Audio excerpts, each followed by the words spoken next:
सभी किसान भाइयों को मेरा नमस्कार। तो आज की वीडियो जो है काफ़ी खास होने वाली है, क्योंकि आज की इस वीडियो में हम आपको बताएंगे कि यदि आप किसी भी तरह का फार्म खोलते हैं जानवरों से संबंधित, तो कौन कौन सी दवाइयाँ आपके फार्म पर उपलब्ध होनी चाहिए ताकि आपको एकदम से दवाई खरीदने ना जाना पड़े। तो जनरली जो दवाइयाँ इस्तेमाल होती हैं उनके बारे में मैं आपको इस वीडियो में बताना चाहूँगा। तो आइए शुरू करते हैं। जैसा कि आप देख सकते हैं, यह है जेंटामाइसिन इंजेक्शन। ये एज ए एंटीबायोटिक काम करता है यदि किसी छोटे बड़े जानवर को कोई भी समस्या आ जाती है। तो मार्कोजेंटा इसका नाम है और जेंटामाइसिन जो है इसका साल्ट है।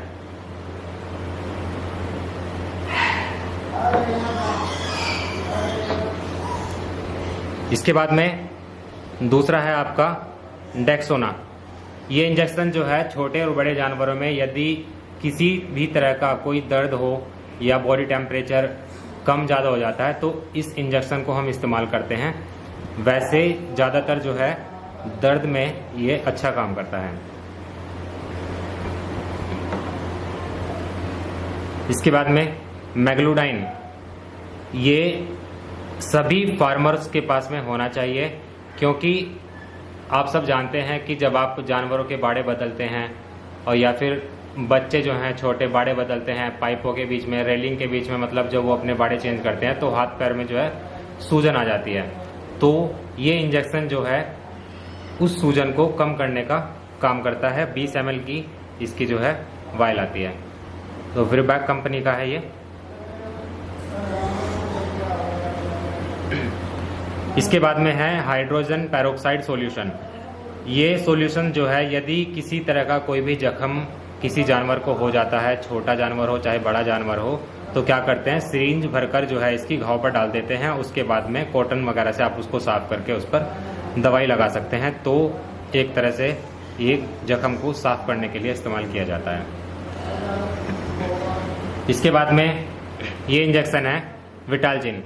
छोटे बच्चों को ज़्यादातर इस इंजेक्शन को दिया जाता है जब उनको फीवर वगैरह की कोई भी समस्या हो जाती है। इसके अलावा नीमोस्लाइड और पैरासीटामोल साल्ट का जो है डोलोबेन, ये इंजेक्शन भी काफ़ी अच्छा काम करता है।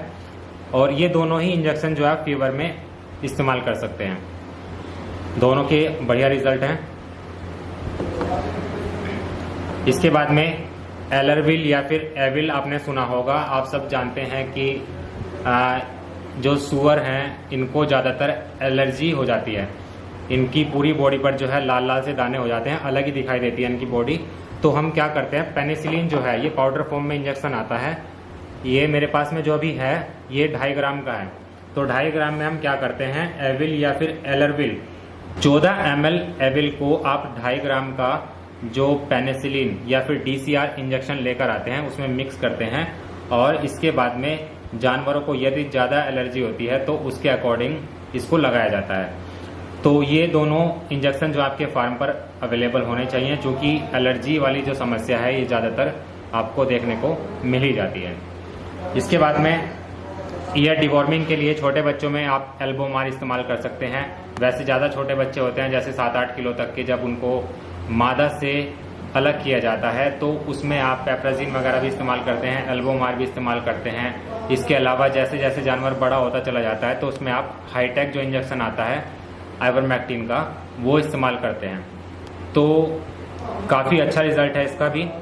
तो एल्बोमार डिवॉर्मिंग के लिए इस्तेमाल की जाती है। ये भी आपके फार्म पर होनी चाहिए। यदि आपका बच्चा जो है लगभग 30 किलो से कम का है तभी आप इसको आसानी से मुंह में उसके डाल सकते हैं ड्रॉप भरकर। इसके बाद में बी कॉम्प्लेक्स इंजेक्शन है आपका बेलामिल B complex liver extract with vitamin B12 इंजेक्शन। ये इंजेक्शन तब लगाया जाता है जब आपका छोटा या बड़ा जानवर नहीं खा रहा हो।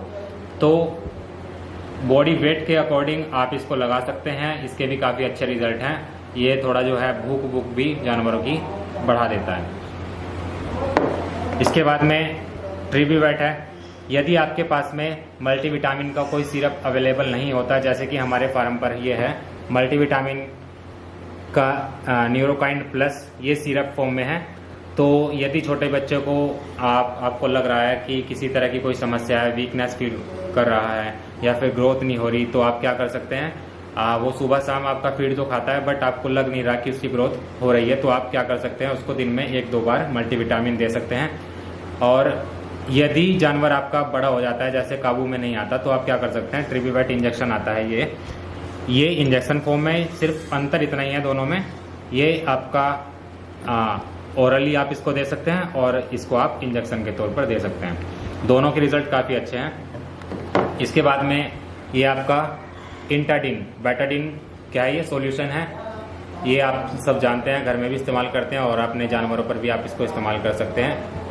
अपने पूरे फार्म पर यदि आपको स्प्रे करना हो तो इसको पानी में मिलाकर स्प्रे भी कर सकते हैं। अदरवाइज जख्म वखम किसी तरह का कोई भी घाव हो जाता है, उसको साफ करने के लिए, उसको सुखाने के लिए भी इसका इस्तेमाल किया जाता है।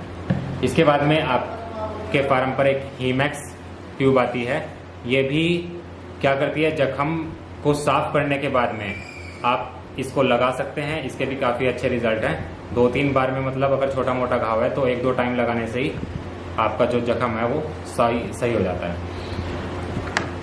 इसके बाद में आइवरमेक्टिन का आता है आपका हाईटेक इंजेक्शन।